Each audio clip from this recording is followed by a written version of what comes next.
Welcome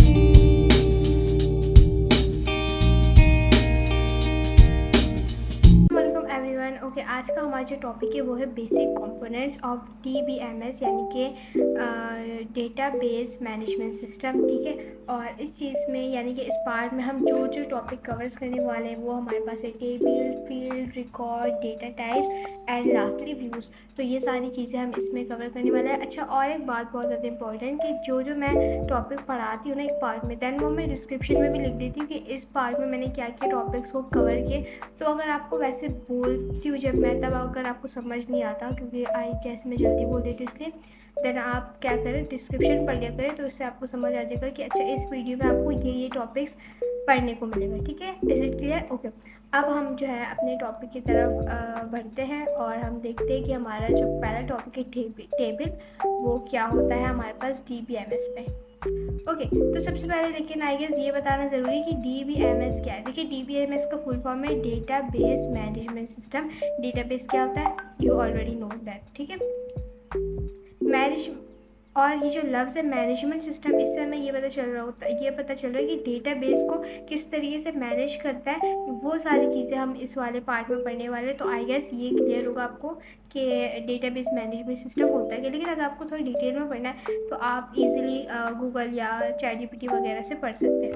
okay, तो अब हम जानते हैं कि टेबल क्या होता है। देखिए, बेसिकली टेबल ना हमारे पास हमारे जो डेटा को ऑर्गेनाइज करने के कलेक्शन होता है। ठीक है, अब हम जो डेटा है उसको जो ऑर्गेनाइज है ना, देखिए ऑर्गेनाइज करने के भी कुछ तरीके होता है ना, तो हम उसको अलग अलग तरीके में ऑर्गेनाइज कर रहे होते हैं। तो जिस तरीके से हमारे पास जो टेबल है ना, टेबल में क्या होता है कि हमारा जो डेटा होता है ना उसको हम रॉज एंड कॉलम की सूरत में ऑर्गेनाइज कर रहे होते हैं। तो दिस इज कॉल्ड टेबल। जब हम किसी भी चीज़ में हम दो चीज़ इस्तेमाल कर रहे हैं, रॉज एंड कॉलम्स का, तो ऑब्वियसली वो वाली चीज़ हमारे पास क्या बन जाती है, टेबल बन जाती है। और टेबल के अंदर हम ऑब्वियसली हम क्या यूज़ कर रहे होते हैं, अपना जो डेटा है उसको ऑर्गेनाइज कर रहे होते हैं। और आई गेस कि टेबल, रॉज, कॉलम ये हम कई दफ़ा पढ़ चुके हैं प्रीवियस पार्ट्स में, प्रीवियस चैप्टर्स में। तो आपको ये चीज़ अब तो समझ आ चुकी है कि एग्जैक्टली होता क्या हमारे पास टेबल। तो इसमें क्या होता है, अब आपके पास एक एग्जाम्पल ये कि कॉन्टैक्ट लिस्ट जो होता है ना आपके, वो सबसे ज़्यादा कॉमन एग्जाम्पल है टेबल का। कॉन्टैक्ट लिस्ट वो जहाँ पर हम अपने नंबर सेव कर रहे होते हैं सबके। ठीक है, ओके, इसी के साथ और एक कॉमन एग्जाम्पल है जो आपके बुक में से ही है, वो ये है कि जब एक टीचर वो कर रही होती है, अटेंडेंस ले रही होती है। तो अटेंडेंस लेते वक्त क्या होता है कि हम सबसे पहले सीक्वेंस लिखते हैं, नंबर 1, नंबर 2, नंबर 3। देन उस बच्चे का नेम आ जाता है, नेम के साथ फादर नेम भी आ जाता है। ठीक है, देन उसके बाद डेज आ जाते हैं ना कि मंडे, ट्यूसडे और मंथ, इस तरीके से सो ऑन। तो ये भी हमारे पास एक टेबल के सिंपल से एग्जाम्पल जो आई गेस आपको ज़्यादा इजीली समझ आ जाएगी। ओके, अब हमारा जो नेक्स्ट टॉपिक है वो है फील्ड। देखिए, फील्ड हमारे पास जो है ना सबसे ज़्यादा स्मॉलेस्ट कंपोनेंट है डेटाबेस के अंदर। यानी कि अगर डेटाबेस के अंदर और भी कंपोनेंट है, ठीक है, जैसे कि अभी आपने पढ़ा टेबल है, आगे रिकॉर्ड पढ़ेंगे, आगे आप डेटा टाइप्स पढ़ेंगे। ठीक है, तो उन सब में सबसे ज़्यादा स्मॉलेस्ट जो कंपोनेंट है ना, यानी कि सबसे ज़्यादा छोटा, वो हमारे पास आ जाता है फील्ड। यानी कि वो चीज़ हमारी क्या कहलाती है, फील्ड कहलाती है। ओके, फील्ड अब होता क्या है, फील्ड हमारे पास एक्चुअल वो जगह होती है जहाँ पर हम अपना डेटा एंटर कर रहे होते हैं।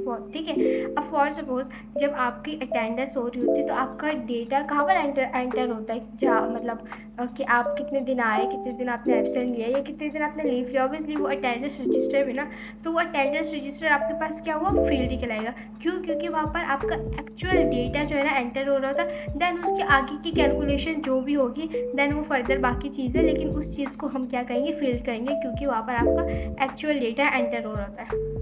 अच्छा, अब हमारे पास जो फील्ड के अंदर all data field in the same table. अच्छा, अब हमारे पास फील्ड के अंदर जितनी भी डेटा आ जाती है ना, उन सबका यूनिक्स नेम होता है। ठीक है, उनका यानी कि नेम यूनिक होता है। अब फील्ड को हम फील्ड के साथ और एक चीज़ कहलाते हैं, वो दो चीज़ उसका, यानी कि फील्ड तो उसका नाम है ही है, ठीक है, लेकिन उसको हम एट्रीब्यूट्स और कॉलम्स भी कह जाते हैं। सही है, ओके, अब हमारे पास मल्टीपल जो फील्ड होती है ना, वो मल्टीपल डेटा को रिकॉर्ड कर रही होती है। तो आई गेस आपको फील्ड क्या होता है आपको समझ आ चुका होगा। अच्छा, यहाँ पर एक मिसाल भी दी, जैसे सबसे पहले हमने क्या पढ़ा, टेबल है, टेबल पर, तो ये जो चीज़ है ये हमारे पास टेबल कहलाएगी। ठीक है, अब ये जो ID नेम है, फादर नेम है, क्लास, ये हमारे पास एक्चुअल डेटा है ना, तो ये हमारे पास क्या कहलाएगी, फील्ड कहलाएगी। तो आपको अगर समझना है तो आप इस जो है फिगर से भी थोड़ा बहुत आपको क्लियर हो जाएगा। लेकिन मुझे उम्मीद है यहाँ तक तो आपको आपको क्लियर होगा सब चीज़।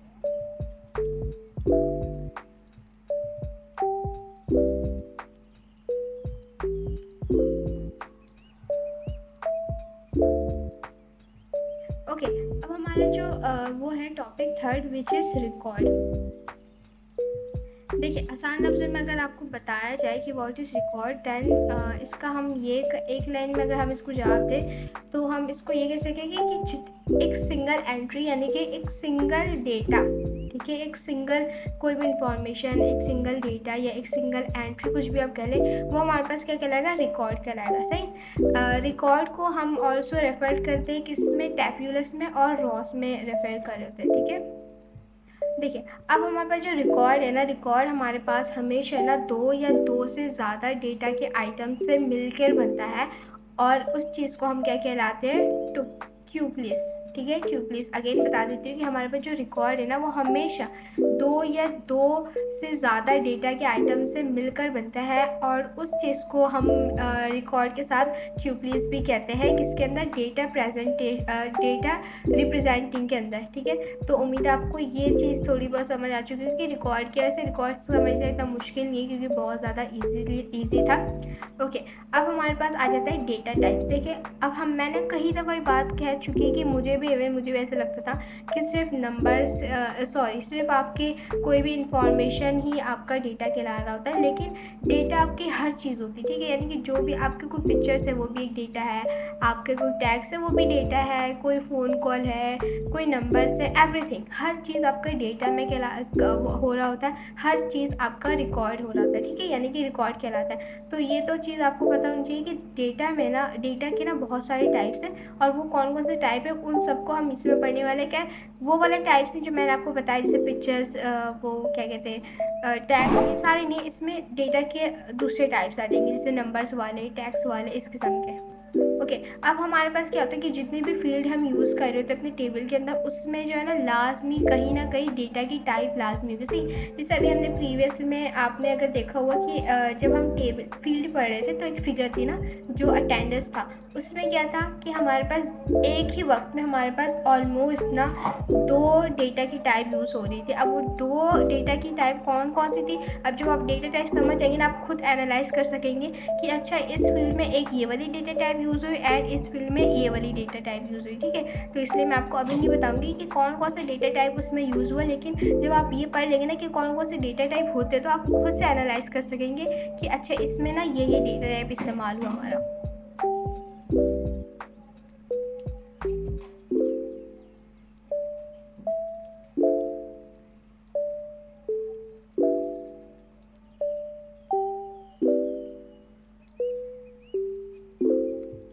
अच्छा, अब हमारे पास जो डेटा टाइप है ना वो एक किस्म की प्रॉपर्टी होती है या एक किस्म की फील्ड के अंदर एक किस्म की प्रॉपर्टी होती है जो हमें ये बताती है, जो हमें ये समझने में आसानी देती है कि ये जो डेटा है ना ये किस किस्म के डेटा को होल्ड करके रख सकता है, यानी कि इसके अंदर हम कौन कौन सा डेटा, किस किस्म का डेटा ऐड कर सकते हैं, ठीक है। ओके, इतना आई गेस डेटा की तारीफ में काफ़ी था। अब जैसे हम सिंपली डेटा के ज़रा टाइप्स पढ़ लेते फटाफट से। ओके, सबसे पहले हमारे पास जो डेटा टाइप है वो है इंटीजर। यार इसको क्या पढ़ते हैं, इंटीजर ही पढ़ता है गेस, या इंटीगर। ओके, इंटीगर में क्या होता है कि ये सिर्फ ना होल नंबर्स यूज़ कर रहे होते हैं। होल नंबर क्या होते हैं, जो हमारे पास आई गेस 3 के टेबल में जो नंबर यूज़ हो रहे थे, आई एम नॉट श्योर, एक तो इवन और होल में ना, एनीवेज हमारे पास ये वाले डेटा टाइप में क्या होता है कि ये सिर्फ होल नंबर्स ऐड कर रहे होते हैं। जैसे इसमें आपके पास मिसाल है 145, फिर अगेन -35, फिर 74, 58, 6, ये एग्जाम्पल है। अच्छा, अब और एक जो है वो है, और एक जो डेटा टाइप है वो हमारे पास है, आइए इसमें पेन यूज़ कर लेते तो आसानी होगी, ठीक है। और एक डेटा जैसे floating point holes number with decimal points, यानी कि ये डेटा टाइप वो डेटा टाइप है जिसमें हमारे पास डेसिमल नंबर्स आते हैं, यानी कि डेसिमल पॉइंट्स होता है। अब डेसिमल पॉइंट्स क्या होता है, अगर आपको मैथ ज़्यादा नहीं आती मेरी तरह तो थोड़ा सा मैं बताती हूँ। देखिए, ये जो नंबर है ना इसके बीच में पॉइंट आ रहा है, ठीक है, यानी कि जितने भी पॉइंट वाले नंबर है ना उसको हम क्या कह रहे होते हैं, फ्लोटिंग पॉइंट, ठीक है। अब हमारे पास एक डेटा है, उसमें हमने यूज़ किया डेसिमल नंबर, तो वो हमारे पास कौन सा डेटा टाइप कहलाएगा, फ्लोटिंग डेटा टाइप, ठीक है। देन उसके बाद जो नेक्स्ट डेटा टाइप है वो है character. Storage only one character, यानी कि ये सिर्फ एक ही कैरेक्टर का इस्तेमाल करते हैं। कैरेक्टर क्या होता है, हमारे पास कोई भी वर्ड होता है, अल्फ़ाबेट होता है, ठीक है, इन शॉर्ट की कोई भी अल्फ़ाबेट, जैसे यहाँ पर आपने देखा ABCD, लेकिन देखिए इसमें कैपिटल और स्मॉल हम दोनों चीज़ यूज़ कर सकते हैं, लेकिन शर्त यह है कि अल्फ़ाबेट एक ही हो, यानी कि सिंगल हो। जैसे सिर्फ देखिए A है, फिर सिर्फ B है, सिर्फ C, पूरा वो नहीं है, पूरा वर्ड नहीं है, जस्ट वन अल्फ़ाबेट, ठीक है। Okay, and nextly string can store a combination of numbers, letter and special character। अच्छा, स्ट्रिंग में हमारे पास ना सारी चीज़ आ जाती है, नंबर्स आ जाता है, लेटर आ जाता है और कुछ स्पेशल कैरेक्टर हो जाता है। स्पेशल कैरेक्टर में ना हमारे पास बेसिकली ER होता है और हैशटैग आ जाता है, ठीक है, और भी एक दो साइंस आ जाते हैं, ठीक है। तो इस वाले इसमें क्या होता है हमारे पास स्ट्रिंग में कि नंबर्स भी आ रहे होते हैं, लेटर्स भी और स्पेशल कैरेक्टर्स भी। ओके, तो नेक्स्ट जो डेटा टाइप है वो है बूलियन। बूलियन में क्या होता है कि हमारे पास सिर्फ बूलियन वैल्यूज़ ही होल्ड कर होता है। अच्छा, बूलियन वैल्यू हमारे पास होती है ट्रू और फॉल्स, यानी कि अगर ट्रू की बात की तो 1, फॉल्स की बात की तो 0। तो ये एग्जाम्पल है कि हमारे पास सिर्फ 1 और 0 वाले जितने भी नंबर, सिर्फ 1 और 0 जहाँ पर आपको दिखे ना, वो आपने समझ जाना है कि कौन से डेटा टाइप है, बूलियन डेटा टाइप है। सही, आई गेस यहाँ तक क्लियर होगा। ओके, अब हमारे पास जो लास्टली डेटा टाइप है वो है डेट एंड टाइम। सॉरी थोड़ा ही ख़राब हो गया। ओके, डेट एंड टाइम में क्या होता है कि सिर्फ हमारे पास डेट और टाइम को ही, यानी कि ये सिर्फ डेट और टाइम में ही आ रहा होता है। ओके, तो आई गेस आपको यहाँ तक हर चीज़ क्लियर हो चुकी होगी, लेकिन कोई सवाल है तो फिर आप मुझसे पूछ सकते हैं। ओके, अब जो हमारे पास कुछ और लास्ट टॉपिक है जिसको हम जल्दी से पढ़ते हैं, एंड ये वाला चैप्टर यहीं पर वाइंड अप करते हैं।